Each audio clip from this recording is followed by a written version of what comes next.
Halito, holitupa, so hochafoyo Brian Oaster, look at high country news. Let's talk about methane. It's a potent greenhouse gas that's 86 times worse than carbon dioxide when it comes to trapping infrared, and it doesn't just come from cows. One of the biggest producers of methane emissions is the oil and gas industry.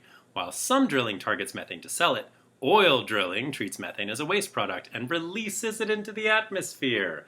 Oil drilling on BLM lands alone releases about 210 billion cubic feet per year, and 70% of this could be avoided using current technology at little to no cost to the producers.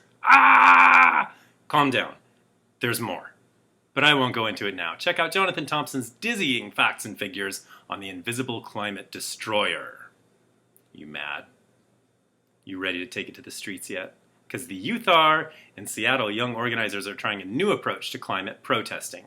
They understand that a convening of white privileged gas bags in Scotland will do a whole lot of nothing about Mother Earth's rapidly approaching demise. They also know that responsibility for climate change lies with a handful of companies like the world's 60 biggest banks, who have pumped $4 trillion into climate destruction since the Paris Agreement. They also know there's a labor shortage, so this plucky brigade of whippersnappers sent a message to Chase Bank and their climate-slaughtering ilk, saying, "We won't work for you. Can't run a globe-destroying bank if you don't have employees, hey? You're more likely to divorce than you are to switch your bank," one activist told HCN's Sarah Sax. So banks are courting the youth as lifelong customers. Good luck with that, Chase. Don't forget the roses. And the breath spray. And shave your neck beard. The bad news last month was climate change could claim green chili, but there's good news too. New Mexico green chilies are now growing somewhere they've never grown before. In space!